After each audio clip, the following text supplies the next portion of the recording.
Welcome, everyone. Thanks for being here on your Friday evening slash afternoon. Uh, yeah, how about as a little welcome, we drop in the chat what you've been up to the last month since we've seen each other. It's been slightly less than a month, 3.5 weeks. Anything cool's been going on for you, musically, performance-wise, education, school-wise? Um, Anybody got like some cool stuff coming up in the next month you want to shout out?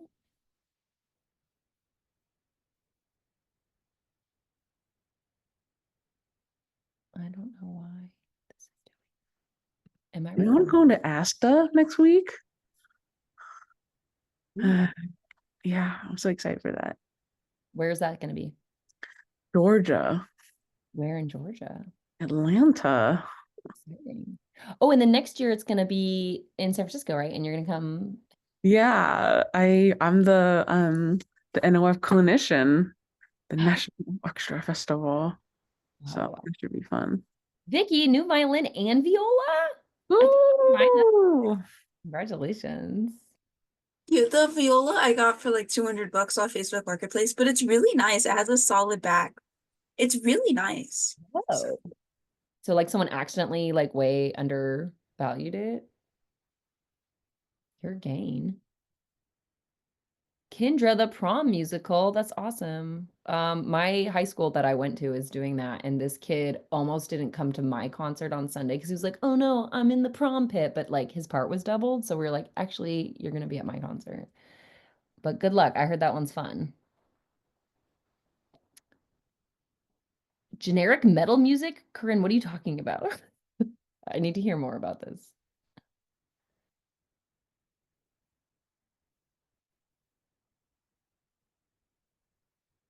Hannah, your 6 undergrad programs. That's amazing. Do you have like a top choice? Right now my top choice is the University of Delaware. Cool. Student teaching, amazing. I bet you're so tired. Those kids are draining, aren't they? They so are.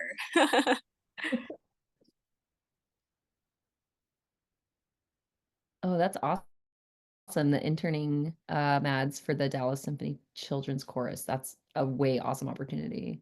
Y'all, you're all just up to such amazing things. Cool, cool, cool. Nice, Maya. Good luck. Everybody wanted to introduce you to Hannah. Hannah's here early, so I can say hi to Hannah. Hi. Well, that was fast.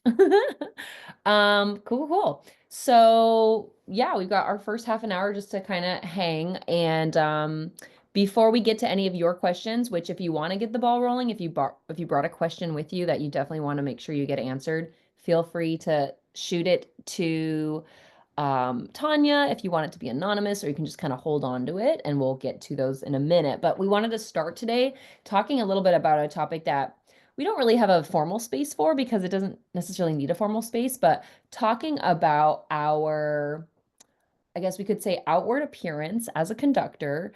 A lot of times people will ask questions about things like what clothes to wear when you're conducting, shoes, jewelry, like the yes or no, maybe what kind of jewelry, hair, makeup. I don't know, things like that that people might have questions about, or maybe you've done some trial and error yourself and you might have a little like rule for yourself of what you feel comfortable wearing, some things you like to wear, maybe something that makes you feel like, oh, these are my power pants. I don't know. But if you all have some ideas or thoughts about things to wear, we can start with some either questions or comments, or if you want to type in the chat, like I always do this, but maybe we'll start, Hannah, since you're our guest, if you want to share any thoughts you have on clothes, jewelry, hair, shoes when it comes to conducting. Sure. I think it's a balance of looking the part and professional and nice, but most importantly, what's comfy and what you're going to perform your best in. So personally, I like to wear pants on the podium because I don't like falling over in a skirt. Um, but that's just me. And a blazer always gives me like the sense of like confidence and power and all of that.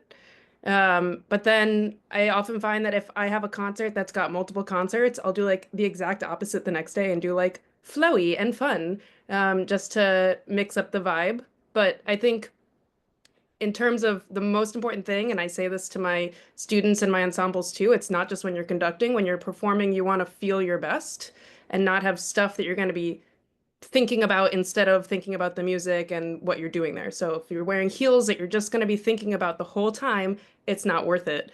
Big fan of a block heel personally. Um, or things that it's too hot or too tight or whatever. You just don't want to be thinking about that sort of thing. So whatever is going to make you feel the most focused and comfortable and ready to do the thing is my 2 cents on that. But yeah, ask your questions. What are some thoughts that have come up as you guys have performed and attired?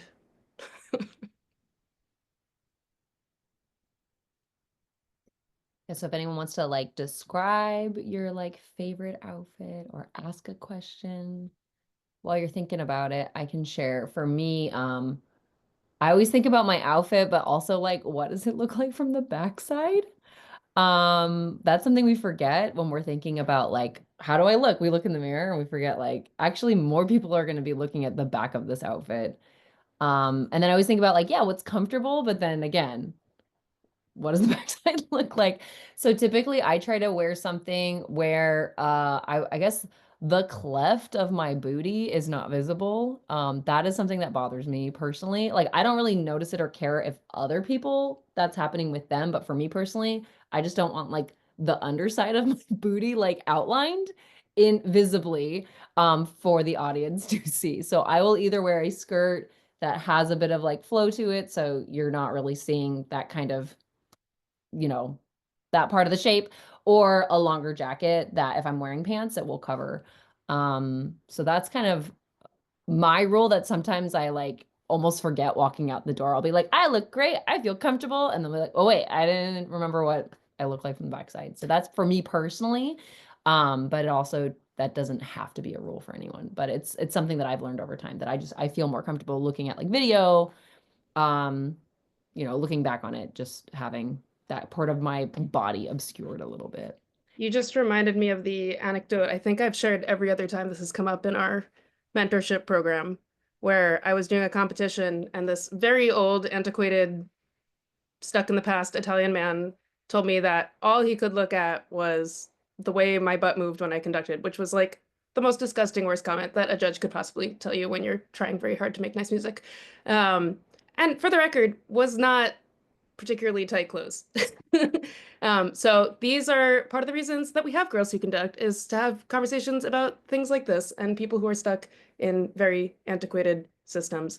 But also, Chloe, I wanted to respond to your question in the chat about if your ensemble's wearing concert black, are you supposed to be in black or can you stand out a little bit? And this is something I think about every single concert.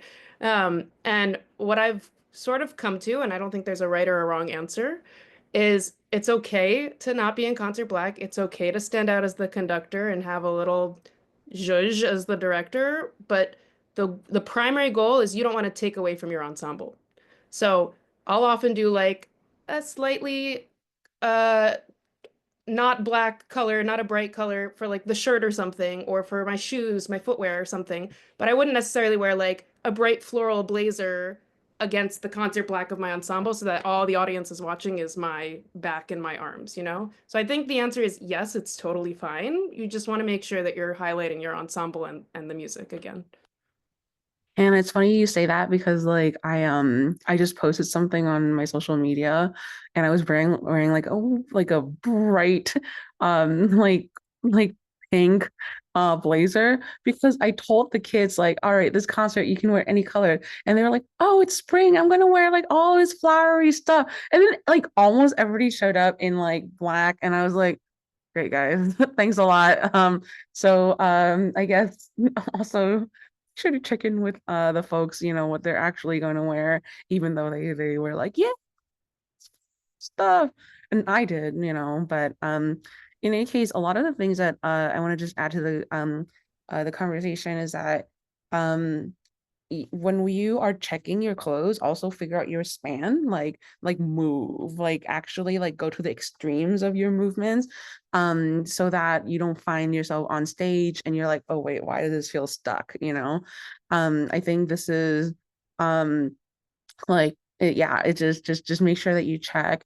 For me, like I often have my hair up in a bun, but I actually love having my hair like out and about when I'm conducting, because I feel like I mean actually like I get a lot of comments on it. It's like, wow, like you're like the way that you move, like every part of your body moves, including your hair. And I think it's fascinating because I actually have curly hair, and I feel like I do a little bit of a struggle like in my identity, because like I'm Asian, and like when I was growing up, like a lot of people were like, wow, your hair is weird. Like my own family, right? So like I have this thing about like my hair, and like being able to kind of like, free it like musically has been really empowering. So I do like actually choose when like I do keep it in a bun, like a really neat bun, or in a ponytail, because like, in certain contexts I want it to be very like, like if I want it more flowy, then I do think about how that kind of adds to my my own performance, or when it doesn't. So I think that's something that like yeah, it's fun. I have learned to love my hair, but I think that's just part of it too. Is that you have to figure out how does your movement as well goes into that. And I know Caitlin, you had unmuted earlier, so go ahead. Oh, I was gonna actually jump right off of that too, is like the wingspan. They've actually talked a little bit about certain companies starting to develop female conductor jackets. So it'd be like a sort of a more of like a feminine cut to a jacket, right? Like a jacket that can handle a bust. But then in addition, one thing that they'll do is make sure that in the armpit, there's like extra fabric for you to actually like lift your arm without the sides of the jackets kind of flapping up. So that's kind of cool to check out for. The other thing to look out for when you're doing like the arm span stuff is like also like how high the bottom of the top or jacket might rise. I know like crop tops are super in now, like, and even with stuff that's not officially cropped, like it might just be on the shorter side. And so for me, like I have a long torso, so I have to really be worried about like, wow, this black shirt is perfect. But then if I do like a big conducting room, like move, my like belly might show a little bit. So sometimes I have to like make sure that I have layers to like sort of keep stuff covered up, which just again is mostly for my own comfort level. One other idea is also like earrings. Like I'll wear a lot of like big dangly earrings when I'm not conducting. But then when I do conduct, I try to make sure I'm only wearing like studs or something on the smaller side, mostly so that if I'm conducting and moving around, like I'm not getting like a sort of swing or dangle of an earring that it's like very eye-catching, and it's almost like its own little like mini baton dangling off my ear. Because if you think about like, you want everybody's attention right on the tip of that baton, and then like some facial expressions and instructions. Dangling earrings are also um, an energy point and a point of focus that are actually not conveying any information. So for me, that's a really especially important thing to remember is like, do not wear those earrings, because then you're just detracting from the face and the baton. What are our other thoughts or questions? Anybody who has been conducting has like a super stellar outfit you want to describe that you use? Or...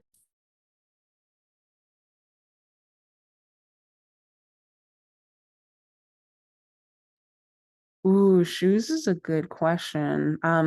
So one of the things that is like, they say that whenever you are practicing for performance, like even on your instrument, you should practice with your shoes. Like that's a lot of the things that you'll feel all of those, movements, from your feet, and it's just good.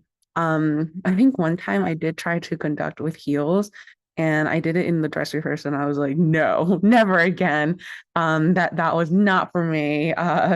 And I had to learn that kind of like the hard way. But like, I would highly suggest that if you were going to try something new, don't try it on the day of the concert.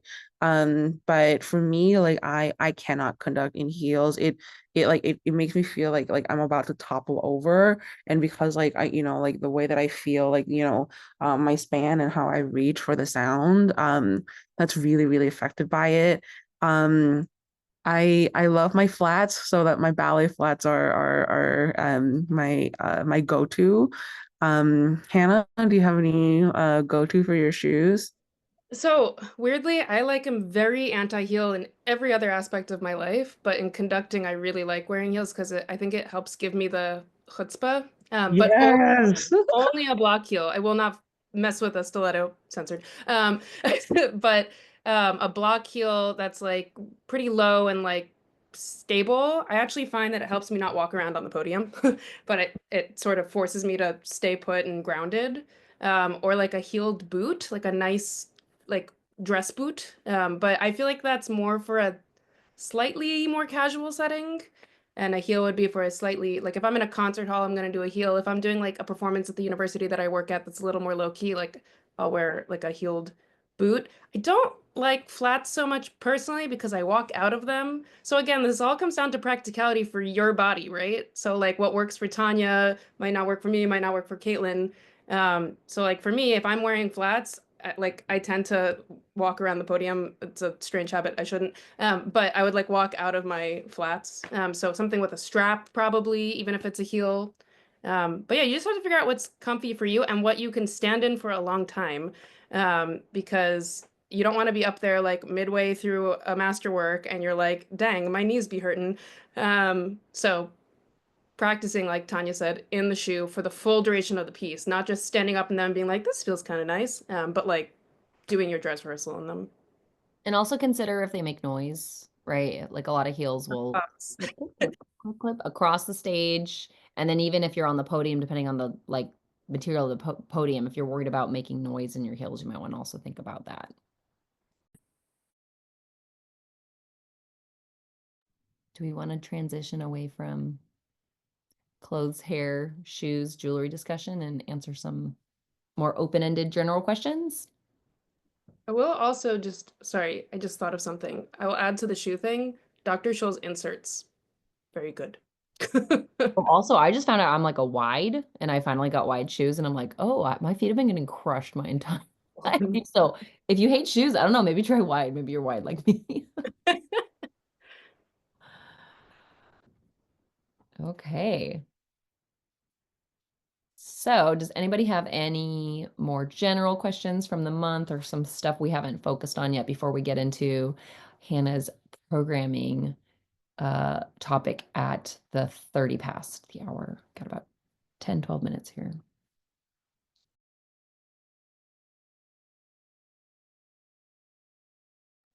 I'm also happy to start it early. I can use the extra minutes. Yeah, I know yours is jam-packed. So yeah, why don't we do that? Yeah? Last No, call. last call for questions? We'll just do 10 extra minutes in our lesson today. That's good because it'll give us some time to do our activity a little bit. Okay, great. Well, if that's the case, we'll turn the topic over to Hannah and programming. Sweet. So, hi everyone. As you've gathered, my name is Hannah. I'm one of the little co-creators of this organization thing that we're in here right now. And it's such a privilege to see you guys since this is my first time meeting this cohort. I think there might be a couple of folks who are there some people who were around for last year's mini? Oh, okay. So great. So nice to meet all of you. I am primarily a choral conductor. I teach at St. John's University. Yeah, yay, some choral people. But I also do orchestral and opera. I work with the New Conductors Orchestra and City Lyric Opera, so I get to have a finger in each pot, which is super nice because, as I'm sure you've been learning throughout these modules, that like there's different skills for each kind of environment. Um, and I think it's great to know about as many of them as possible because you can really sort of inform each other with it. So today we're going to do programming. This is usually a like 2-hour course that we're going to kind of boil down into the time that we have. And then I'll give you guys everything so you can sort of read through at your own leisure and do the practice assignment on your own. But we're basically going to talk about just programming on the whole. So I'm going to share my screen. It's been like a hot second since I've been in Zoom, so let's see if I can do this correctly. Oh, may I have permission, Caitlin, to share my screen? Oh, fabulous. Okay. Share. I think this is the tab that won't give Caitlin nightmares. Let's see. All right. Why am I not seeing the right one though? This is not what I want. Are you seeing the presentation? Yes? Okay, cool. Let's go into present slideshow. Wow, I feel like it's 2020. Okay, awesome. So programming. So just a general sort of overview for you all. And by the way, if you guys have any questions, feel free to like interrupt, flag me down, wave in the chat, because I can only see a few boxes. So just grab my attention if you need. But so yeah, what is a program? So we're going to talk about what is a program. We're going to do, this is a little bit out of order. We're going to talk about different types of programs and different ensemble requirements. We'll take our break. And then we'll do breakout rooms and you guys will put together little mini programs together. It's kind of a short amount of time to do it, so we'll just do it, you know, the best we can. And then we'll come back and we'll debrief and talk about them. Yeah, cool. Next. So when you hear the word program, you think the paper thing or you think the program, right? So we're mostly talking about the program, which is the music that you have programmed for your ensemble. It is also a very important skill to be able to write a program and program notes, but that's sort of a separate thing. We're mostly going to talk about how to program a program. They really should have come up with another name for that. So your pieces should go together in some way, right? Whether it's a thematic program or stylistically they go together or historically they go together. There should be some sort of through thread that makes them make sense. So your audience can access it and your ensembles can access it in a way that makes sense. That being said, there's all sorts of, this is sort of the norm. There's all sorts of other ways. Caitlin can talk about, she does these really cool randomized programs in real time. And there's all sorts of fun adventures like that you can do, but that's sort of above and what we're talking about. So you want to make sure to encompass a variety of musical eras, styles, moods, varying interest. And most importantly, even though I don't have this as a bullet here, you want to really consider two main things, which is how your ensemble is accessing it and how your audience is accessing it. And you have to make sure both are taken into account. So if you have an ensemble that's like so good at doing all new music and only weird crunchy stuff, do you necessarily want to do a program that's only that your audience of geriatrics in a nursing home will be able to, like, you have to take all the considerations, you know? So let's go on. So we're going to talk about the different types. So first, choral, you want to think about the level and type of ensemble. You want to think about if it's accompanied or unaccompanied. This is something that I tend to forget about. And then I'm like, oh no, there is no piano. Or what is more likely to happen with my main ensemble is I program a lot of a cappella stuff and my accompanist goes, why are you paying me? I am sitting here. So you want to take that into account. The size of the ensemble, the difficulty levels, the length of the pieces, the voicing, which is soprano, alto, tenor, bass, or just trebles, SSAA, etc. Eras, tempo, and then some more peripheral things that we tend not to always think about, but you really want to. It's like licensing and permissions, languages, make sure you have varied composer voices, which actually should be in one of the darker bubbles, probably. That's not really a peripheral thought. And like themes in general. So these are all things that you have to think about as you're creating a program. You can't kind of pick and choose. And again, you've got the lens toward your ensemble and your lens toward your audience.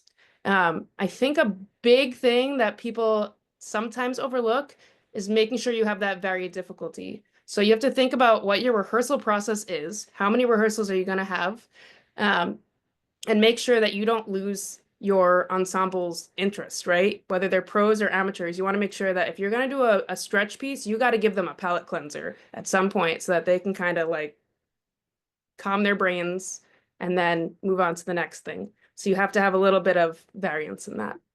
Any questions about that? Makes sense? Yeah. Okay. Just I kind was of going to scooting through say this. with permissions, it's also to consider if you have something in your library versus if you have to buy it or rent it, and how that would Oh affect yeah. your budget, and also how long it takes you or how difficult it is to get your hands on a piece of music. Or if it's public domain and you can just like download it instantly. Yeah, absolutely. And I've even run into like a weird situation in the last couple of years where I'll do public domain stuff and um, I won't call them composer friends. Composer colleagues have reached out and said like, why are you emailing this around? And it's like, well, it's public domain. They're like, well, you still want to support the publishers. And so like it gets nitty-gritty. Like I'm all for like if you have the budget for it, like sure, support as many people as you can. If it's public domain though, it's fair game. The guy's been dead, or the girl's been dead, whatever. So these are all things you kind of have to think about. Yesterday, my ensemble hosted choral composer Ola Yelo on a little Zoom workshop. And he was like, what edition is this? I don't recognize this, X or whatever.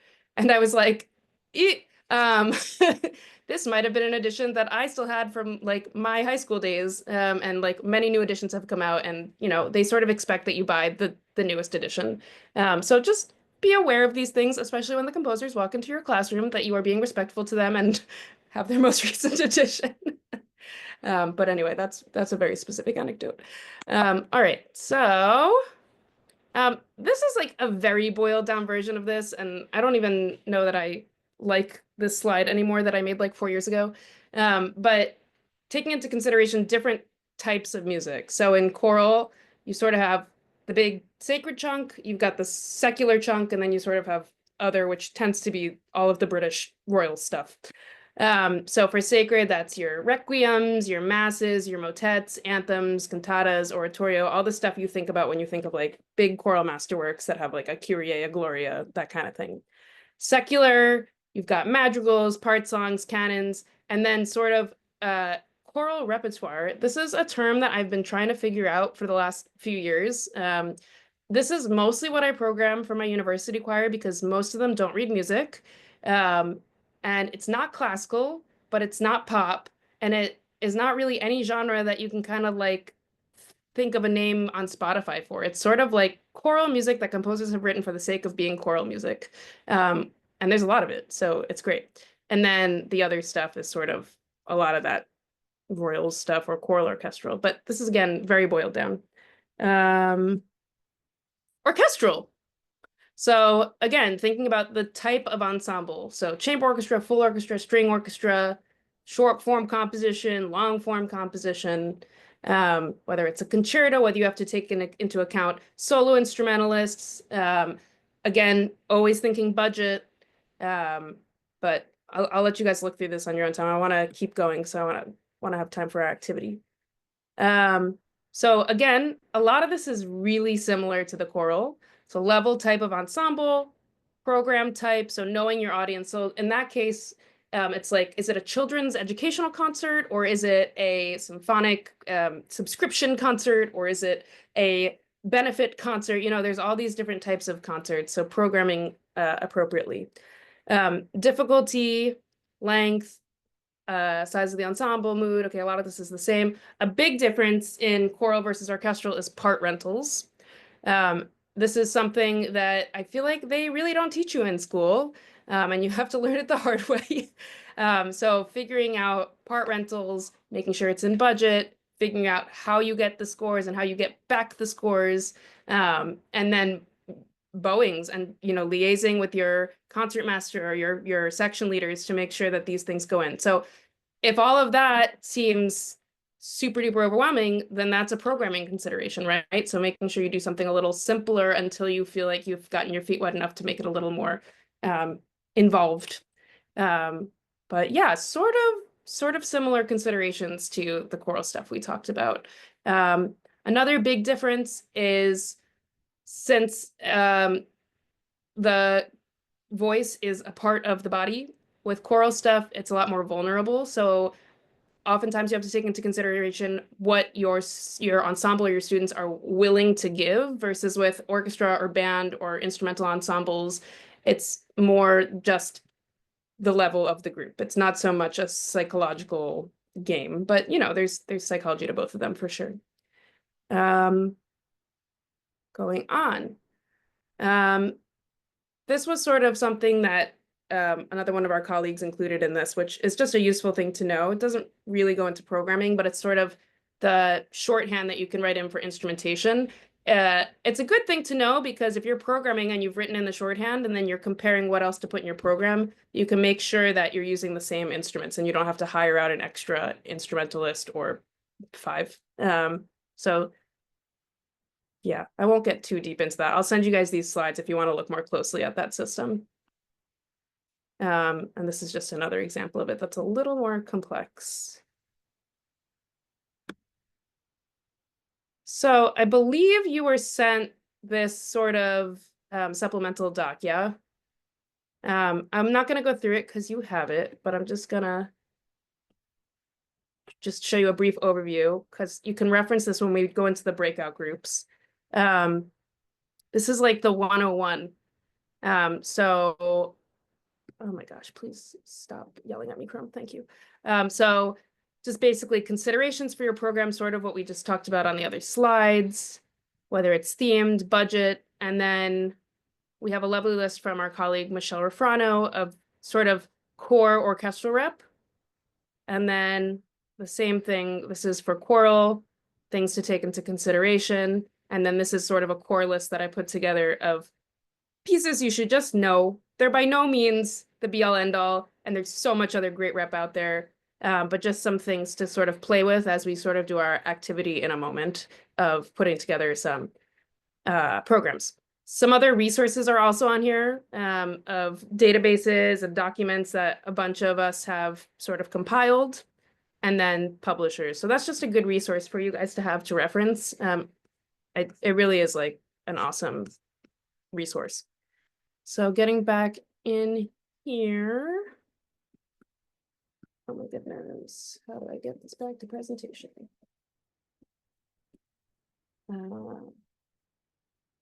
Nope, that just made this giant. I think I just left the screen share. Nope, there we go. Okay. Okay. I've lost your faces, but hopefully you can still see. Other considerations. How can you diversify the canon and what's your responsibility as the conductor? And then how to gain further experience programming. So this stuff I'm going to leave to you guys to review on your own. I'm going to send out the PDF of this whole presentation. But we have all sorts of like composer stats and why diversity is important and just really important stuff that I wish I wasn't glazing over, but for time, I'm going to let you read this on your own. And I'll circle back to this one in a minute. So let's do this. How are we doing on time? We would take our first break in a little more than 15 minutes. We have about. Oh, we've got plenty of time. Great. Let's talk diversity. This is good because then when you guys make your little programs, we can have this in mind. Sorry if you hear my dog like shaking and moving around. Okay, so let's do this. Let's go from the stats. All right, so some stats. So this was from a survey that ACDA put out based on the reading sessions in 2019, which when I created these slides was very recent, but I wonder if there's a more recent one now, which was that women composers made up only 21% of the composers on the suggested repertoire list, which for ACDA, they're very cognizant of that stuff. So if they're doing only 21%, that means the rest of the world is probably doing even less. That rose to 26% when you're only considering living composers. And then 14% of the total pieces were by composers of color. So these are not like great stats. We're lucky that we have awesome resources now since 2019, since COVID, that this has become much more important. I mean, it's always been important, but much more there's much more awareness around it. We have things like Caitlin's organization and We Were Heard and other resources now that are super important. For orchestral, for the Women's Philharmonic Advocacy stats, 19% of the composers featured were women, and 8% of works that would be performed are composed by women in this sample. And that was from the Institute of Composer Diversity. So why is diversity important? It's important for so many reasons. You want to make sure that people feel represented and that they feel like they have access into the concert hall. Let me just get back to Luffy. This is not the time. I don't want to play right now. Thank you.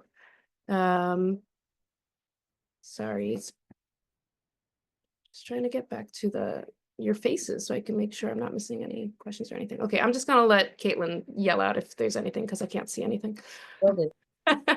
Okay, so again, kids want to see role models who look like them, their confidence and sense of self. If I literally give you the perfect example, it's my university students. They come from very varied backgrounds. They're not music majors. They're there for the sheer intrigue of it. They want to make music. They want to have community. And like things like yesterday where they were working with a living composer, they were like, composers can be alive, which was a little alarming to me because I program a lot of living composers. But sorry, my dog is stuck in the charger. Please, can you just go lay down? Please, I beg. But you want to make sure that they feel that they have access into the scene, right? It's not just this inaccessible grand concert hall, red velvet thing that people don't feel they can relate to. And then again, that learning and appreciating the diverse art broadens and it sort of has a ripple effect. So as conductors and educators, we have a responsibility to make sure that we are creating access to these things. So a lot of times things are gate kept by the old guard and it's always referenced as tradition or it's always been done that way. I work with a choral society who I love dearly, but it's made up of a lot of older folks who've been in it for 30, 40 years. And they say, we sing Mozart, that's what we do. But that doesn't mean that we can't open our horizons and, you know, do a masterwork for this concert and then do something new for the next, or even do a program that marries the two things to make sure that we're broadening our horizons. You want to make sure you're avoiding things like exclusion, elitism, cultural appropriation, all the things that you guys know you want to avoid, but you just have to do it with a very intentional mindset as you're programming.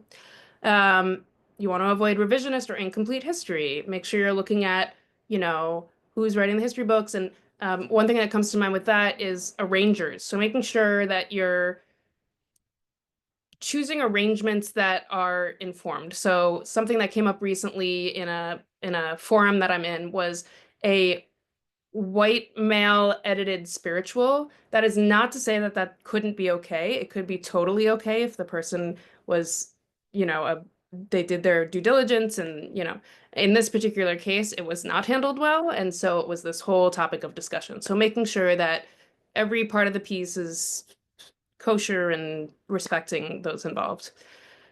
And then just pure lack of women in BIPOC position in positions of power. So making sure that that stays, or not stays, that gets continuously more diverse.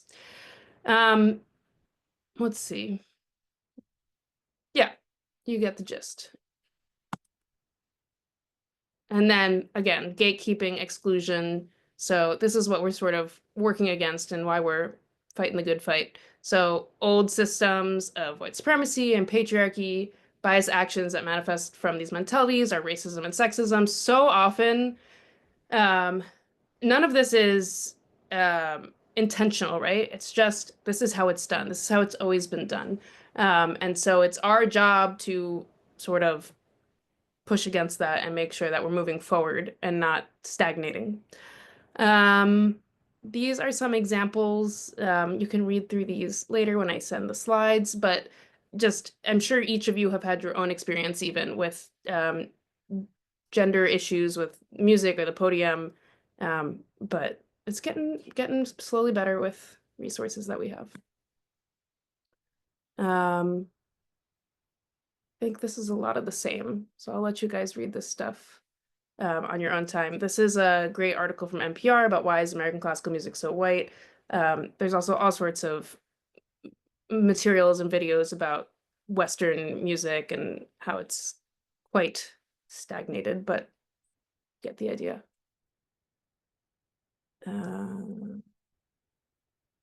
Yeah, and so this is just basically the same thing. It doesn't say that you're not allowed to play Bach, you're not allowed to program Mozart, but you want to make sure that you're being all inclusive and continuing the forward motion. Okay. How are we doing on time? 8:40. I'll just go through this and then we'll spend the second half purely on our activity, I think. So how to get bonus programming experience.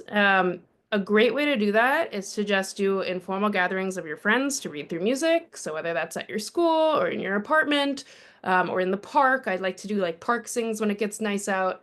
And you sort of have to be a bit of a curator when you do those kinds of gatherings. So you're putting together a programming that people are going to want to read through and not get bored or tired, especially if they're not getting paid. But as a lot of people will tell you, people are happy to get paid in like pizza or snacks if they're students. But again, you have to read your room, read the people you're organizing. If you can pay them, that's great too. If you can maybe get funding like that. Reading sessions at conferences is a great way to sort of expose yourself to new music. I think I get 80% of my programming from like ACDA conferences or Course America, or going to other people's like open sings, but you're sort of gathering data. A large part of why I do church gigs is literally just to be exposed to different music. That's the pizza thing. We talked about that. Play through lots of music to learn difficulty level. Ask your friends about technicalities of different pieces. So literally sitting down at the piano, even if you're not primarily a pianist, which I certainly am not, and just playing through stuff to kind of get a feel for how difficult it is, or asking a couple friends to sing through something. If it has a certain instrument, talking to an instrumentalist that plays that instrument and asking them about it. I text my organ friends all the time to be like, explain this organ situation and is this possible to do?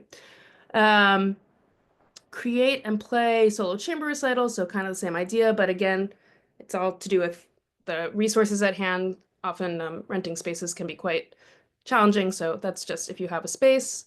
And then looking through old programs you've been a part of or you've attended, what worked, what didn't. So I was gonna show a couple of program examples, but should we do that after a break? Or where are we at timing wise, Tanya? We have 7 minutes. 7 Yeah. minutes. Okay, so let's go through some programming examples. So this was a really good example, I think. So this is my choral society. This was a program we did last spring that was actually quite different from what we usually do. We usually do a big masterwork and then some little newer chamber pieces. But for this one, we did an all Psalms concert all through the ages. So that was the unifying thread. And it really covered so many different things. So you can see in terms of dates, it was sort of all across the board. We had from like the 1500s to modern day. There was Caroline Shaw in there somewhere. There was Jake Runestad. And, but then all the way back to the 1500s and everything in between. Super different difficulty levels all throughout. So this Avni was like the crunchiest, most challenging thing ever, but it was followed by quite the easy palette cleanse. Again, easy, hard, easy, hard. So we really sort of alternated it. And it was great because the chorister feedback I got from the ensemble was that it was super challenging but super rewarding because they got to be exposed to so much music that they wouldn't necessarily have touched before. And they had to put in the time and the effort, but then, they had the reprieve of some of these easier things in between. Like Mendelssohn is their bread and butter, Schutz is their bread and butter. So it was sort of a good balance. And then just so you can see in terms of the paper program, you want to do your research and put in your texts and translations and make sure, again, if you're doing things with text for choral stuff that it makes sense, like both in terms of together, but also like liturgically time of year to make sure that you're not programming something about Christmas in May, right? This is something I was just discussing with some colleagues earlier today when we were putting together a sing, where it's like, well, can we sing about the frankincense and the myrrh in March? And you know, it's a choice that you want to make sure is well informed. Another example that I did with my university chorus. I'm sorry, these are very choral heavy. There's also a list of orchestral ones that I can bring up. So this was what I did with my students 2 springs ago. And I really tried to vary it because, again, these students don't read a whole lot of music, so I want to keep them engaged. So this first piece was a piece where they got in a circle around the audience and made all sorts of bird sounds, and it was just like a fun little opener. And then we had a more difficult Jonathan Dove that was much more simple and stagnant, but like required a lot of precision. Then a big fun body percussion, Caribbean vibe song that was very different. Then a classic Earth song, and then another sort of body percussion, make it your own piece type of thing. Then a pop something, then another sort of body percussion, and then a more traditional choral piece. So trying to vary the types of things that we're doing and keep them engaged as well as the audience. And then in terms of some orchestral examples, I'm sorry I don't have like band examples. Maybe Caitlin can speak to that too. Let's see, we have some orchestral examples here too. It's under this one. Yes. Will this work? Let's find out. Why will you not let me click? There it is. Okay.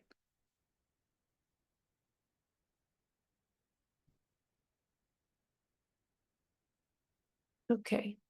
So these are some examples. I think this is an excerpt about oh no, okay, this has the programs in it. Okay, so we've got some varying dates and times, just like before. Some of the classic stuff, then a living composer, and 20th century. So again, just sort of varying it. And I won't get too deep into things, but you can go through these. I'll send this all, and you can see what the threads are that make it similar versus different, and so on. There's also some good excerpts about programming in this document. So yeah, that's some examples. Are there any questions before? I know I just like dumped a million things at you. You probably knew 90% of it, but it's just good to kind of see it boiled down into sort of do's and don'ts. But we'll break apart and make our own programs and sort of discuss it. But until then, are there any? Oh, I see there's one in the chat. What should be done about programming works composers that would be considered controversial by today's standards? Axel, do you mind clarifying what you mean by controversial? Because that could mean a couple things.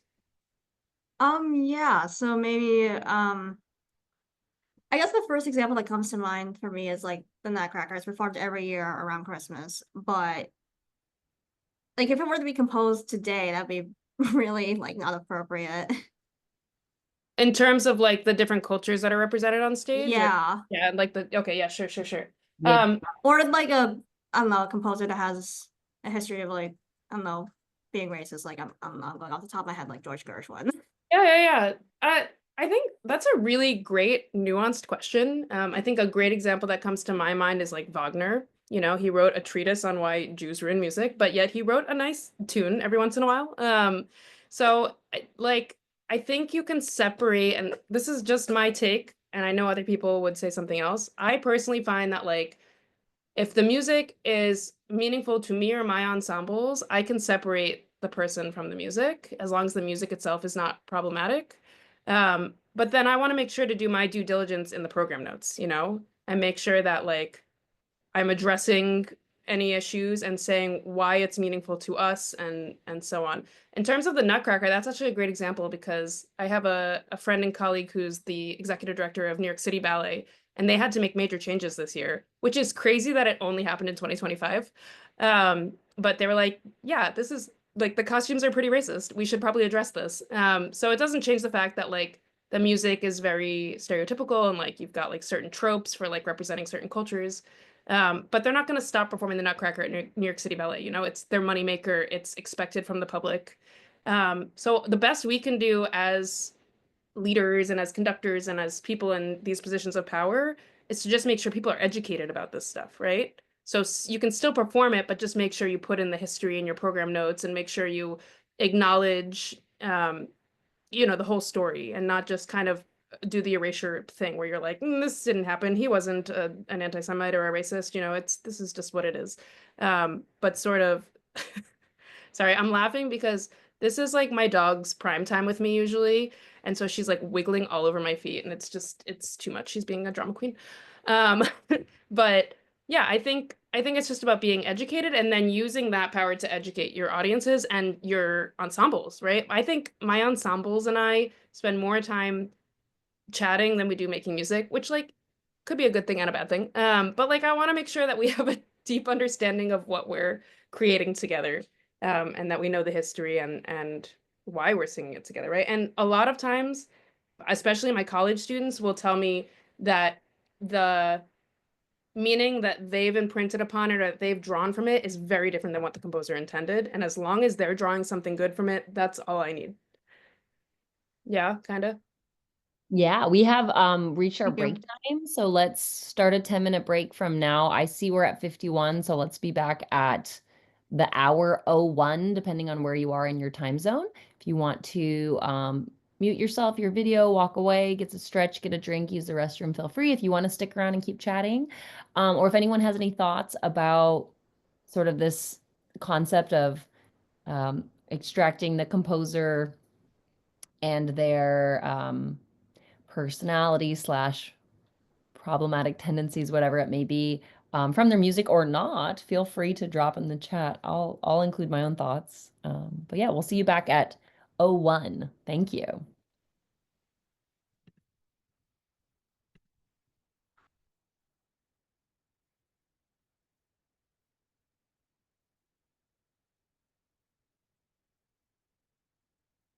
That's a great question, Tanya. My goodness. Yeah, that's a real question. Oh, we will address it when we come back.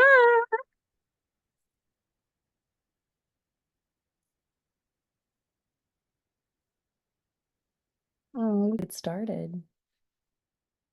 Yeah, so that's a great question. Are we all back? Let's wait for some vids to come on. I also feel the need to say that, Hannah, you and I are in the exact same environment because I also have pistachio walls with lights, twinkle lights up, and the same name. So we're obviously meant to be.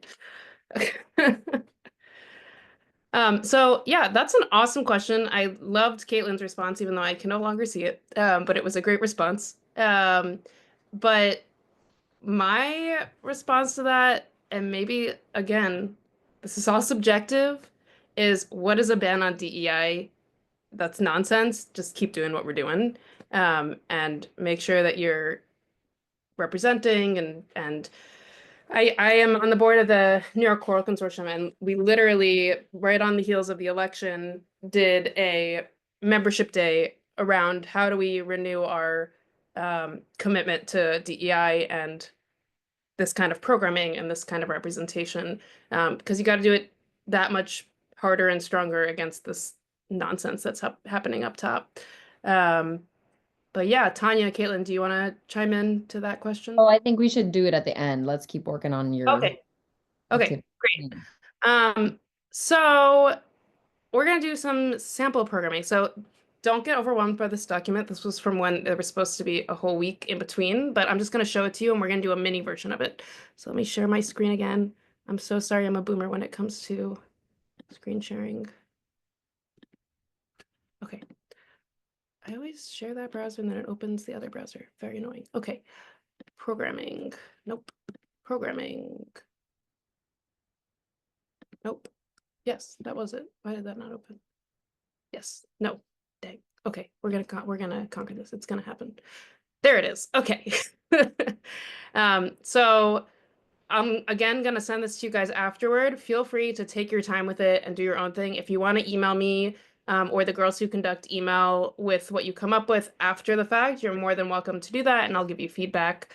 But we're going to do a mini version of it right now. So basically, we're going to go into 3 breakout rooms and create little group programs. So you're going to decide, what is your concert? What is this imaginary ensemble that you are programming for? How long is it? I have here some vague timings. If you're imagining that it's orchestral, maybe 75 to 90 minutes. If it's choral, maybe an hour or so. But sort of decide with your group, who's your imaginary ensemble?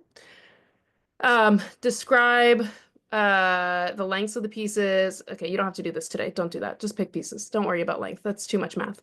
And then be ready to describe why you guys chose how they go together. And then this piece you won't do today. You can do on your own if you want just to practice it. You can write out a written program and sort of get practice doing that with the blurbs and text and translations if you have it, or you know, that kind of thing. So let's focus on part 1 for today.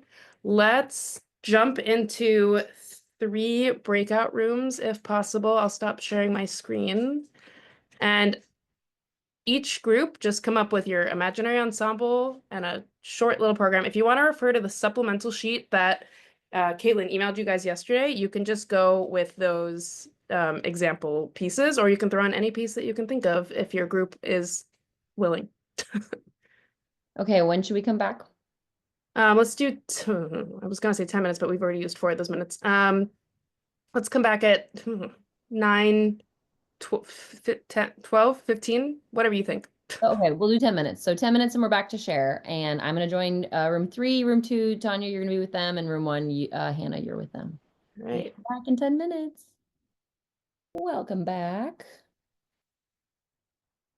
So Hannah, we've spent some good time with those 10 minutes, but I'm thinking it'd be a great idea, and I can do this, is for each of the 3 groups to get their own Google Doc and spend a little time between now and the next session, kind of fleshing out the idea that they started just now, and then they can share in more detail at our next session, and also email it to you so you can check out their work. What do you think?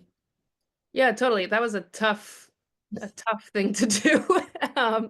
I also, a thing that I think, I'll leave it to you if you want to do it that way.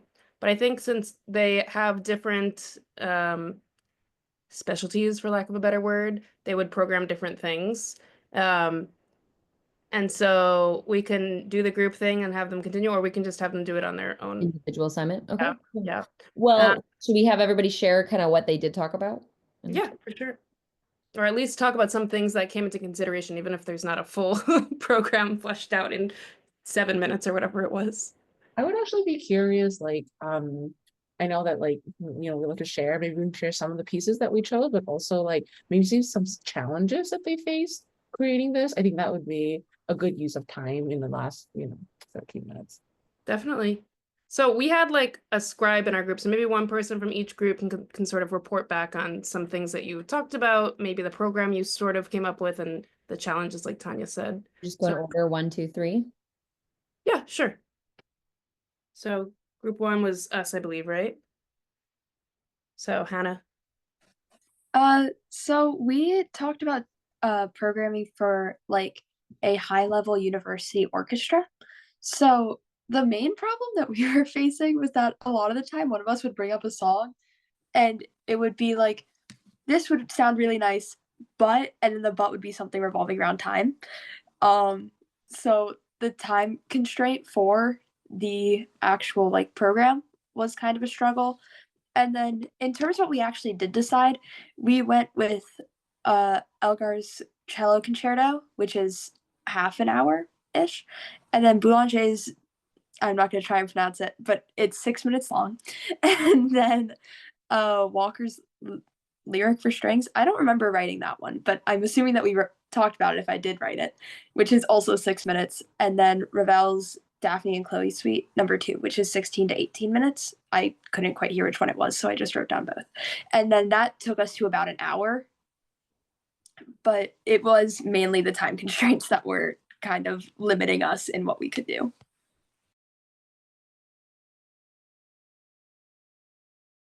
Yeah, so we sort of talked about how You want to program something that goes together and has the varying difficulty, but you don't want to just math for the sake of the math, right? And so obviously in the short time that we had, we were like scrambling for like, how do we make the math work and make the program work with different opinions. But yeah, I think that's a good challenge. Was that a challenge that other groups faced? Was sort of adding up to the concert length, or did you kind of go content first before your length? What was the sort of order of operations that you guys used in groups 2 and 3?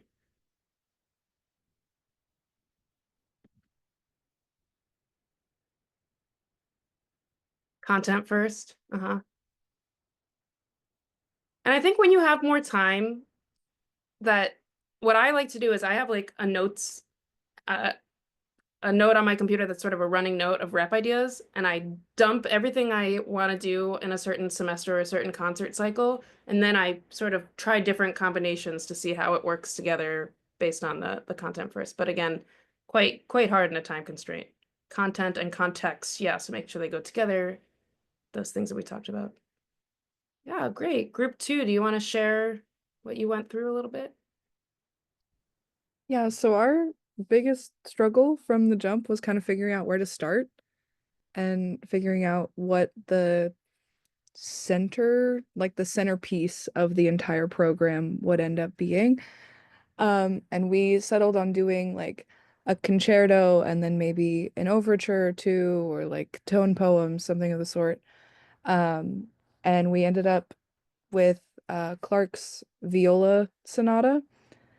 And then we were like, okay, so that's our like concerto. And then we were trying to figure out what else to do, and we wanted to do Festival Overture by Shostakovich to kind of end it, since it's a big upbeat situation, and we wanted to leave the audience on an upbeat note as opposed to a pensive, slow note. And then in the middle or somewhere in the order, we were trying to think of maybe something to pull from like an early or like a late Baroque classical era, since Clark and Shostakovich were like Clark leaned more impressionist, but she was like a composition chameleon, and then Shostakovich was Shostakovich. So we wanted something that was almost a palate cleanser, but just different, and maybe something the audience would know better, since Clark is not as well known as like your Mozart and your Beethoven. Totally, that's great. And then let's hear from group 3. What are some thoughts that you guys had? What did you come up with? So we kind of thought about like same with a college level ensemble. Um, we thought about more of like the time of year. We started with the time of year and the level of the ensemble and the number of people. So we were thinking college level, probably like a beginning of the year concert. Like it takes some place within your time frame within your fall semester, and combining choir and orchestra. So and we were thinking like a 24 person chamber choir and possibly a chamber orchestra. Um, and we were thinking that you could either do like pieces, like shorter pieces that involve orchestra, like choral pieces that involve the orchestra, or you could do an orchestral piece where it involves like a soloist or something. We also thought like if you had the time and your ensemble met fast enough, uh, or met enough, you could do like a masterwork, like a modern masterwork. So like an Elaine Hagenberg, like the new, yeah, like the new one she just came out with. I can't remember the name, or a Dan Forrest, like Requiem for the Living. Like I've done that before. The Jubilate Deo, something along those lines. So yeah. So it sounds like a lot of the groups were really, and this is a good thing, this is a compliment in the short time that we had, focused on what is the group I'm programming for, right? And that's sort of the time that we had was getting to that point before actually getting to the music. But that's so important because if you're programming for students versus a pro ensemble versus a community amateur thing or a church thing, that looks so different, right? I know a consideration that came up in our room was specifically choosing a concerto to showcase a student, right? And so these are great considerations to have so that you're serving the musicians first, right? Before you even your audience, so that the rehearsal process and the music making process is rewarding. So these are all great ideas. Thank you for bearing with the extreme time constraints. We will send out the assignment doc. I think it was also put in the chat, but I'll send it again over email or have Caitlin do that. So that you can actually spend the time, sit down, spend an hour or two coming up with just a hypothetical program. Also, a lot of auditions will have you send a sample program, and I think I have gotten some of my best experience just creating these hypothetical programs that don't have a budget cap on them, because in real life I have budget caps. So it's good to just pretend that you have all the money in the world. What would you do? What kind of ensemble? Or pretend you have none of the money in the world and try programming for that, because that's some good real life experience. So great. Thank you for sort of racing through that little activity. Hopefully it was like a bit helpful, but we'll do the slow version on our own time. But yeah, are there any questions either about programming or for me or about attire that you thought of since the beginning that you guys would like to ask? That, and I know Tanya's also been collecting some as well. So Yeah, I think we should jump to Tanya's question about well, Tanya shared someone's anonymous question. In terms of today's political climate, like Trump's temporary ban on DEI, we love being trapped here in America. Not everybody has this experience right now in this chat, but a lot of us do. How can we implement programs that highlight BIPOC artists and support DEI within organizations? So Hannah, you had just kind of mentioned a answer from that too, but maybe other folks can share some thoughts or ideas.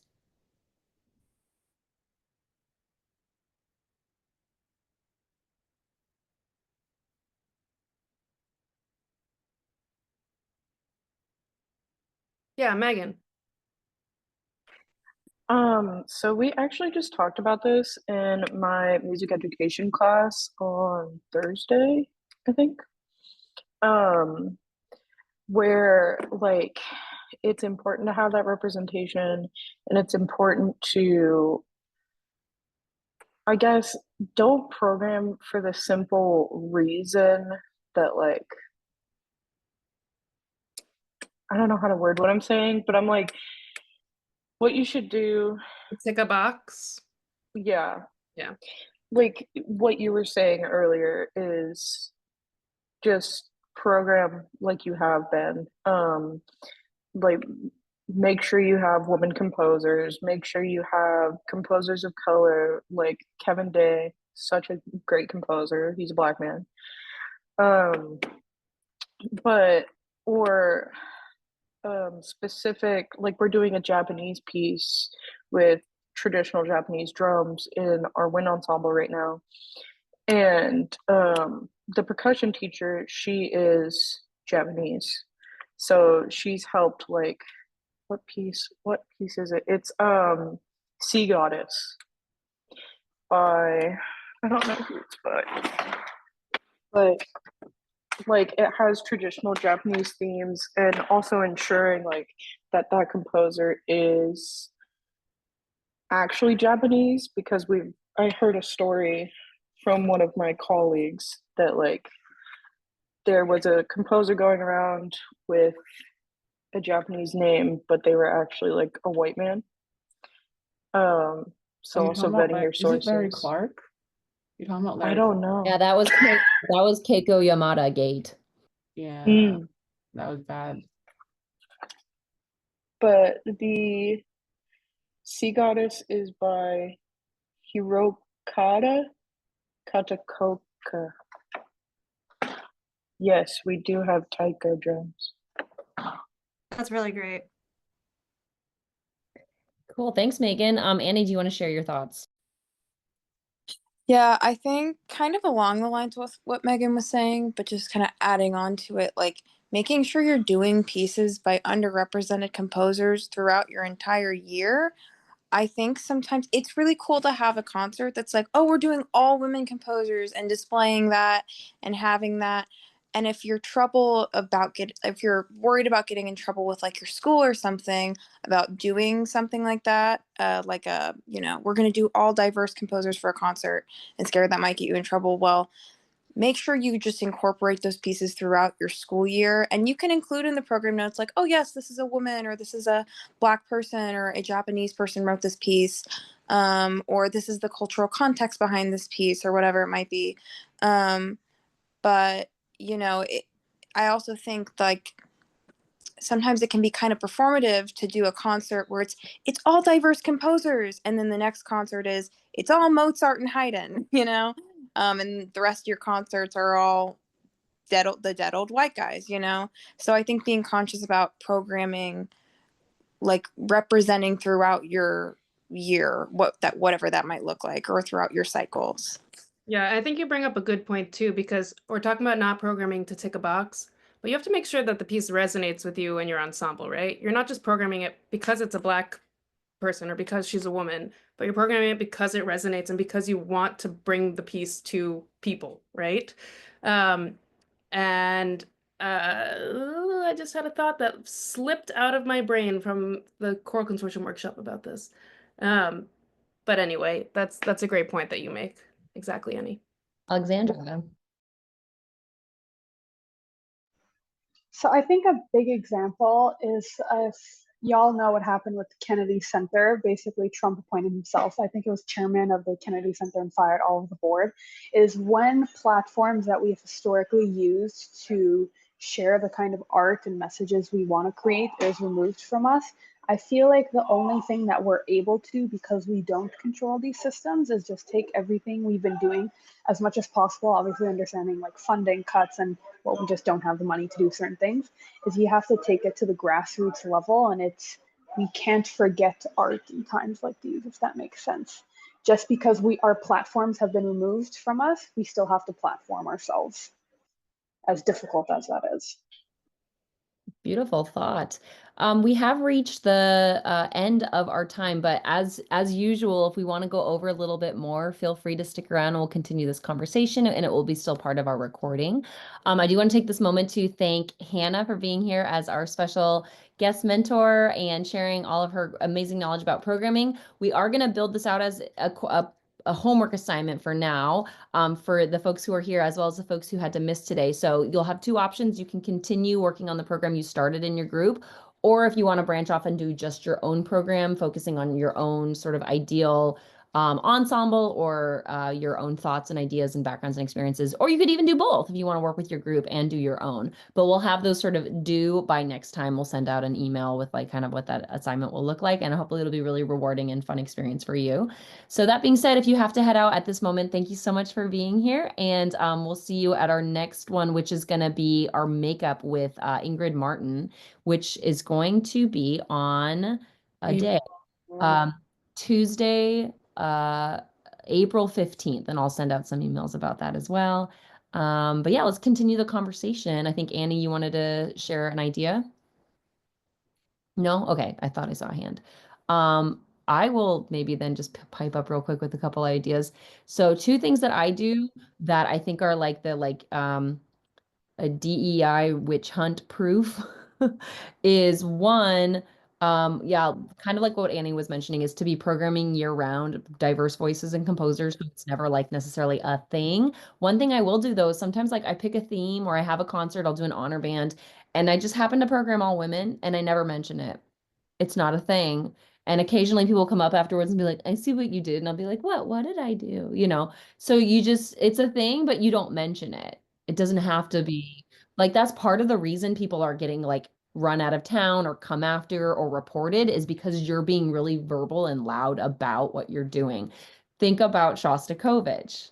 Like most of Shostakovich's music was in protest of the regime, the USSR and everything that was happening at the time in Russia. But he did it and he never was explicit about it. And so you can find your own ways to protest, and you can find your own ways to fulfill your belief systems without smacking everyone over the head with it. And you can have little private conversations if you trust people about it, but just do what you're going to do anyways and just don't make it a big deal. The other thing is like I have a concert coming up next week, month with Diablo Valley College, my school, and we've entitled it "The Times They Are A-Changing," Bob Dylan and American protest themes. And we're just talking about historical protest music. It has nothing to do with today. We're just talking about protest. We're not protesting. We're just exploring it from a historical context. And so, I mean, I do live in California, so I'm pretty safe, but I would imagine if someone wanted to come and be like, "What are you doing?" And be like, "Look, we're studying history. This is history. It has nothing to do with anything happening right now." And so try and find ways of being subversive of some of these like laws and restrictions that are coming out and just keep it going in a way that's not going to get you smacked down, because you're not going to help or serve anything by just being a martyr that then gets taken away and just has to be disappeared, if you will. You know what I mean? You can do a lot more if you're doing it in a sneaky way. So that would just maybe be my You remind me of what slipped out of my head a second ago, which was last spring I did a program that was unintentionally all living composers because it's just sort of the music that spoke to me for that semester. And my accompanist pointed it out at the dress rehearsal like 2 days before the concert, and I was like, "Oh, that's nice." And he was like, "Watch somebody not be living by the time of this concert." And we were like, "That's a weird thing to say." And literally in the one day before the concert, somebody passed away, and it was no longer a program of the living composers. But that is more of a fun anecdote to say that, like, again, you're doing it for the sake of the music, not for the sake of ticking a box, and hopefully not for the sake of accidentally killing someone because your accompanist is a witch. That's scary. Who was it? So it wasn't actually one of the composers. It was and it was an arrangement of a Harry Belafonte piece, and Harry Belafonte died like that night. And it was like of all the people on this program. The Um, timing for a tribute. huh? The timing for a tribute. Oh yeah. 100%. We turned that into a tribute immediately. We're like, this is in memory of him. Yeah, that's what we played Killing Me Softly when Roberta Flack died a couple weeks back. Oh my goodness, perfect. Other thoughts on this topic? It's a big one. Or if you have other questions, Hannah's here just for today, so you have more questions up for her about programming before we head out. Or if you guys have specific choral questions, since I know that's sort of the niche thing.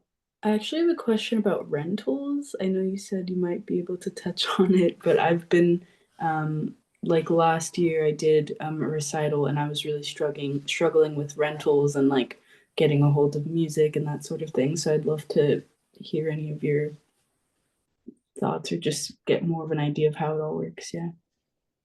Do you want to take that, Hannah, or I can speak to my experience? Okay, great.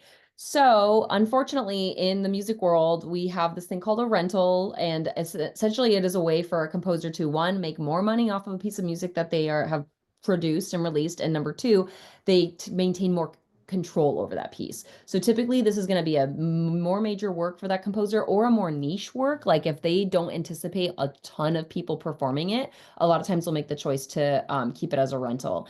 And the idea is that they hold on to this piece and nobody gets to look at it until they really like decide, okay, we really want to perform it. Now you might be able to get your hands on a perusal score ahead of time or like see something on their website, listen to recordings, but you're not going to be able to get access to that piece until you typically fill out a sort of inquiry form.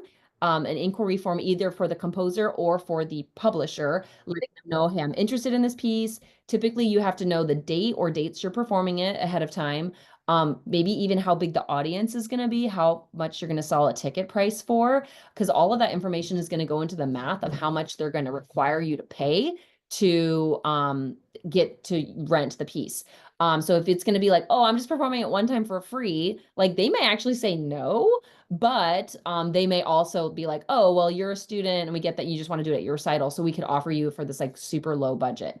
Typically, when I ask for rentals, I'm also like, hi, I teach at a community college. We are very poor. What can you do for us? And so please know that you can negotiate. They typically have a rate that they're like, we're going to ask professional groups to pay this much, but we understand if you're like a educational group or a community group and you still want to perform it and we want to let you perform it, that they will negotiate that price for you. And also if you perform it multiple times, there might be like a price for a single performance and then a lower price for each subsequent performance. So you're going to want to plan that out way in advance, because then they typically have to mail you the music, like physical copies, because again, they just want to retain all of this control over the music. They don't want to send out PDFs for the most part. Then you get it. If you have those hard copy parts, they really don't want you marking them up. But if you do, you have to erase it. They don't want you making copies, but if you make a rehearsal copy because you're just going to write all over it and destroy it after, and you like trust that that's going to truly happen, and they don't find out, like, you're okay, but you are kind of in a little bit of a copyright gray zone right there. And then they typically want you like instantly returning the music back to them like the day after the performance. I actually have a rental from Mason Bates sitting in my office right now that I haven't returned since like November, because no one's come after me yet. But a lot of times that's a big problem if you don't return it right away, and they might track you down. So that's, again, it's a way for them to maintain control. And even sometimes like Viet Quang, he says like when he has rentals, he gets them back and he'll actually make changes to the music before it goes out to another person. So it's really important for them that they like have that opportunity. It feels like more of a living piece to them that nobody else has it. So if they want to make that edit, they can. But then, yeah, they tend to be really, really expensive unless you have a friend or you call a favor. You can sometimes get it for free or really discounted if you make a sob story, or somebody can advocate for you that you really need it for a lower price. Does that help answer your questions, Meyer? Do you have more specific ones? Absolutely. Thank you so much. I just have one quick question. Going back to like controversial pieces. So if you have like a colleague who has decided to program, the piece that I have in mind is like Africa, I wrote it down. Africa Ceremony, Song, and Ritual by Robert W. Smith. Like that one has some things that aren't necessarily good in it.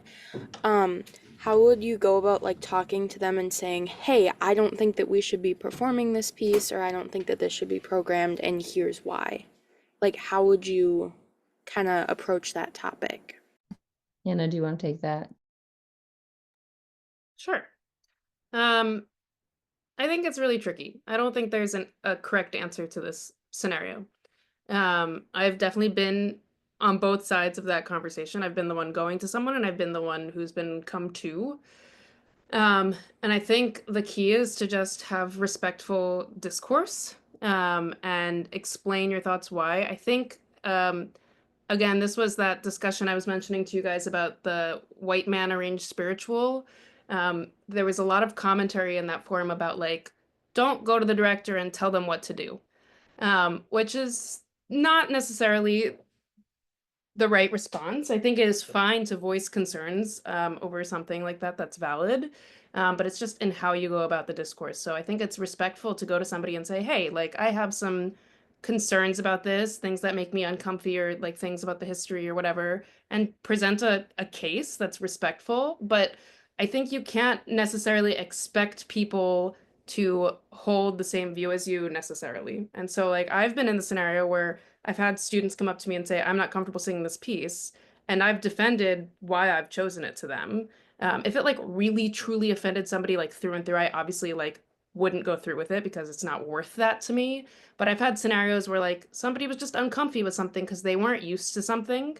And I was explaining to them why it was a good thing to present this to an audience. And so I think as long as that discourse kind of remains respectful, and you sort of are weighing all the factors and who it affects and who's going to be impacted, then I know that's a super vague answer, but I don't think that there's like a cut and dry answer to any scenario. I don't know the piece you're specifically talking about, unfortunately, but I think it's always fine to voice a concern. This goes for anything in life, not just music, as long as it's respectful, and then hopefully you have respectful discourse in return. I think it's just a good life lesson in general. I'll share some thoughts too, because I do know the piece you're talking about. But Yeah. I think, there's this idea of exoticism. If you have studied that before in music history, it was big in the late 1900s, especially in not 1900s, late 19th century, especially in orchestral and chamber music. And then sort of it hit like a thing in like concert band music in like the 80s through 2000s. So that's kind of a piece like that, or of that exoticism factor. And I think a lot of people who grew up like being exposed to that music as kids never have examined that actually this is kind of inappropriate or racist or stereotypical in a certain way. And so coming to the colleague you're speaking about and making an assumption that like they might not have examined this and thought like, no, it's great that we play racist music. Like they're like, well, I love this piece as a kid. It was fun and energetic, and I want my students to have a fun, energetic piece, and it's in our library, so I don't have to go buy new music. So I would first consider like that they haven't really examined it yet. And so maybe just come from a place of questions like, oh, like I noticed we programmed this. Like, why did you choose that piece? And then sort of get their, if they're like, well, it's got great energy. And it's so fun. There's so much drum. We have such so many percussionists in the band. Then maybe the next step would be like, oh, cool. Well, I personally don't really feel comfortable with the content and the fact that it's following this sort of exploitive line of exoticism in music, and I'm not really feeling comfortable with setting that example for the students in the ensemble. What if we find another piece that hits those values for you that doesn't include this element? Or Chloe, another thought might be like finding a piece from a composer in that um from that background, and there's not a lot of like legitimate African music for concert band out there just because Africa tends to do more brass band than concert band. But maybe you could find some African American or African European artists who have explored that sort of background of their own heritage and present like, oh, I love that that's what you want for the band. Have you considered this piece? It's basically the same thing, but from like a more um authentic background. So I would maybe think about it from approaching it those two ways. One is finding the elements that they truly love about the piece and something that would fit instead, and then two, finding a more appropriate authentic example. And it is you doing more labor and work for them, but being from that inviting space of like, I want to be included on this process and help you out versus just being like, hey, you're screwing up, you're doing something wrong, and you need to stop what you're doing and fix it right now, is a way that can kind of invite that person into the space and really give them a good example about like how they can overcome what they're doing. Those would be my examples. Annie, did you have something on these lines as well? Yeah, it's kind of similar to this, but in the choral world, right? And I've like through my education gone to like mostly white schools and with like predominantly like white people in the choir, right?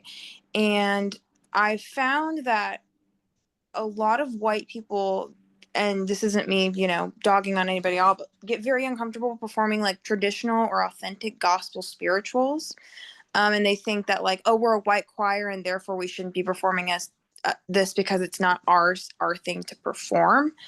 Um, I'm personally, and like this is my opinion, it could change in the future, but of the opinion that we need to do the music in order to educate ourselves. And while yes, there's probably certain gospel spirituals or like traditional spirituals, gospel pieces that wouldn't be appropriate for like an all white choir to do, there are ones that are, but it seems that a lot of people get very uncomfortable doing anything along the lines.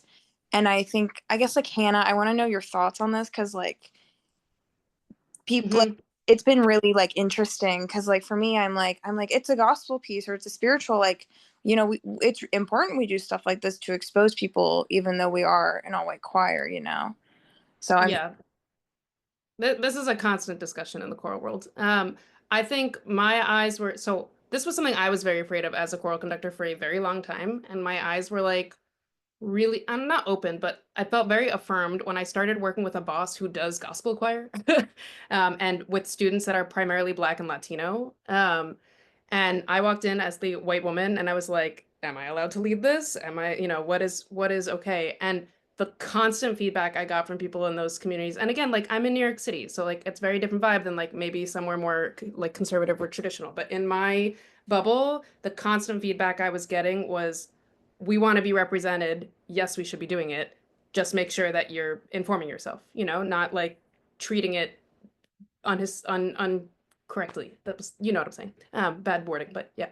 And so I think the biggest thing that comes up with this specifically is dialect.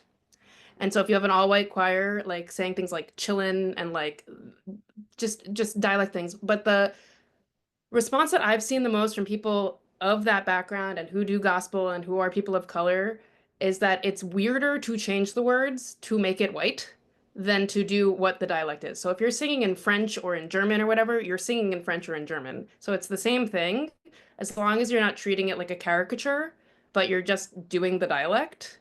And just, yeah, it just in general with the song, not even just the words, just not making a caricature of it, but singing it authentically and with the spirit of the piece in mind and what you want to do with it, you know, show your audiences this type of music or show your students this type of music.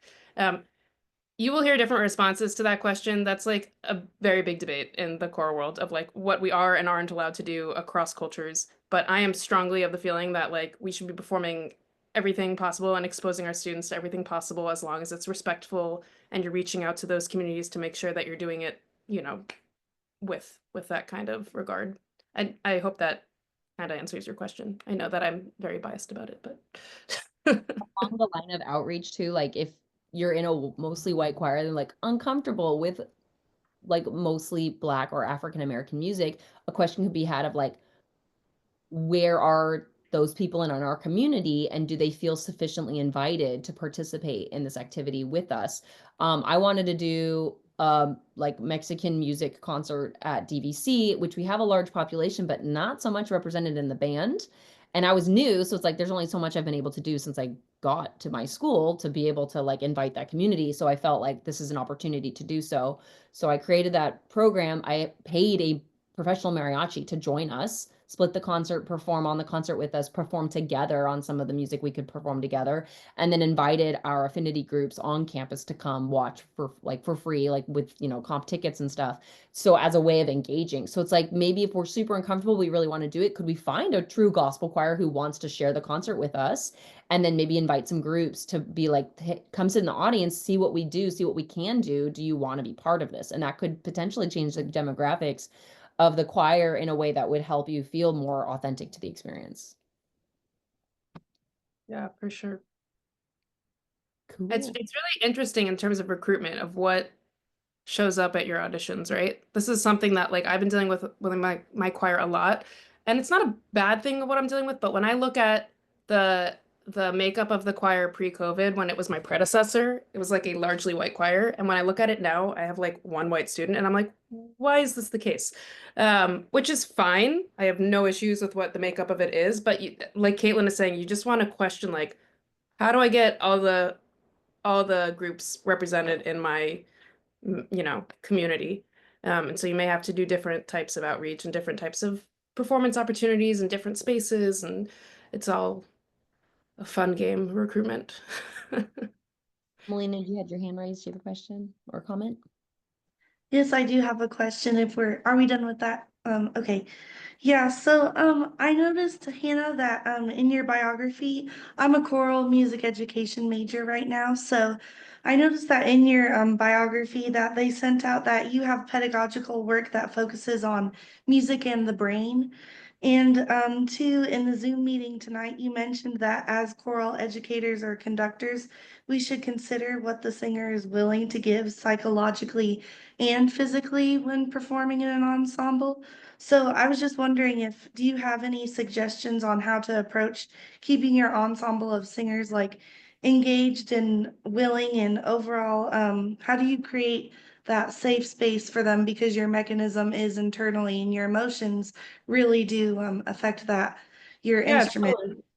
Yeah. Totally, that's a great question. I think it's the biggest difference. And like I say this with the utmost respect of how difficult instrumental ensembles and opera conducting is, but I just think it's a different beast. So like if I'm working with an orchestra, that's like a lower priority for me. And in terms of like I'm much more like rehearsal, um, needs first and then environment. Well, I don't know about that. Environment's always pretty high for me. But when I'm walking into a choral ensemble, the first thing I do is set the tone of the room, which I wouldn't necessarily do with like an orchestra. Um, and so I think a lot of like mind, body, breath stuff, not just jumping straight into the music like you necessarily would with an instrumental ensemble, but like literally like priming the singers in your warm up. So like I do a lot of like stretching and breathing and a lot more like checking in emotionally than I necessarily would with an instrumental ensemble. Um, again, that's not to say that you can't do that stuff with an instrumental ensemble. I think it's always good to check the environment of any room you're teaching. But yeah, I just think it's a lot more like setting the tone and setting the room before you even start singing. Especially if you're going to be dealing with like topics in the text that are heavy or not even. But like at least in terms of like student ensembles, I find a lot of people bring their stuff in with them, like whatever happened that day at work or at school, they bring in a lot of that. And it's sort of our job as a choral conductor specifically to help them let go of that and be in the space with their instrument that can carry all of that emotional tension. So yeah, I think just a lot of like body engagement, honestly. So like using like Alexander technique and stretching and funny sounds before you even start singing that you wouldn't necessarily do with an instrumental group, you know? Thank you. Yeah, of course. Cool. All right, y'all have been troopers sticking around for these extra 23 minutes. I think we're about wrapped up unless anybody has any last things they'd like to ask Hannah before we head out for the night. I do have kind of just like a broad question. This spring, the community college orchestra I had mentioned, I'm gonna play with them, and we are gonna play the fourth movement from Mahler 2, with the community orchestra's choir as well. And the orchestra director is who I'm taking conducting lessons from. So he told me that it would probably be beneficial for me to come to some of the choir rehearsals he'll be at to work with them. So weighing in on like when I'm part of the orchestra rehearsals I'm a part of, and then if I do end up attending the choir rehearsals as well, I was just kind of wondering what kind of things I should keep in mind or really pay attention to, like as I kind of observe how the conductor works with the orchestra and the choir to make the combined effort. Yeah, for sure. I think it sort of comes down to a little bit similar to what I was just talking about, where look at the differences specifically. Don't look at what's similar, but look at how you engage with the two types of ensembles differently. So like things like pacing, I think are typically quite different between working with singers and with instrumentalists. Um, and again, these are blanket statements, so it may not be the case in these ensembles, but just generally looking at how the pacing works, how the discourse is going between the conductor and the ensemble, how they prioritize the rehearsal. So with the orchestra, it might be much more cut and dry of like making sure that they've got notes and rhythms and the right articulation and whatnot, versus with the choir, it might be much more about like text nuance or breathing or getting together with the orchestra. You often in those scenarios have, and I'm not sure maybe this is the case, but you often have the orchestral director and a choir master who gets the choir ready, and then the choir goes in front of the orchestral director who does both. So seeing how a choir master preps the choir versus how the orchestral conductor handles both at the same time. A really good conductor who's doing a choral orchestral work acknowledges both ensembles and doesn't just hope that the choral master preps the choir and they do their thing. That's not great. You should be making eye contact with both and engaging both. But yeah, I think things to look for is really just pacing and priorities and the differences between the two ensembles and how you can sort of maximize your time with each type of ensemble individually in the future. I would probably have a little log going of like what is the conductor doing in a rehearsal and then like what is the result. So or like what were they doing and then how did the conductor react? So kind of like what were they doing? Like maybe the rhythms were off. How did the conductor handle it? And then what was the result there to sort of build out your rehearsal technique arsenal. And then another thing you could do is be filming like with your phone and have like the timer running on the film. And anytime you see the conductor do something where you're like, oh, that's a cool gesture. I like that. Just make a little note in your log that you're already writing of like a timestamp. And you can go back and just, you don't have to watch the whole, 2-hour rehearsal again, but you can just refer to those timestamps and be like, oh, cool. Let me practice that one cool gesture and just try to like develop a vocabulary. And this is why conductors never have any more storage on their phones. Yeah, no, yeah.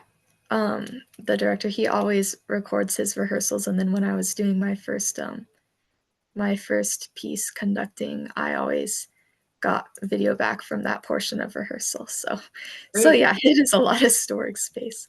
Yeah, you want to be filming everything for sure. Yeah. Are there any more general comments on just observing in rehearsals in general? Because I've been doing that a lot lately with the Olympia Symphony Orchestra, just to see how the conductor works with the group and stuff. Like, feel free to get up and like move around, like look over musicians' shoulders. Hopefully they've like introduced you. They know, like the people in the room know who you are, like that you're observing or assisting or whatever. But look over people's shoulders to like look at what their music is, or sit in different sections, like obviously out of the way, but just to like see what it feels like and like sounds like from that perspective. Like sitting in a trombone section versus in the front row is like a completely different planet. And then same thing for percussionists, you know, so like try to be in different spaces of the orchestra or move around to kind of get the different vantage points. Okay. Another thing, this is sort of like contentious, but like, so I have a hard time just viewing a rehearsal and gleaning a lot from it. Like, I feel like I am a doer and like I need to like, so what Caitlin just said is like right on the nose. Like, I feel that deeply. One thing to think about though is like, I like to imitate what the conductor is doing to like kind of try it on and feel it.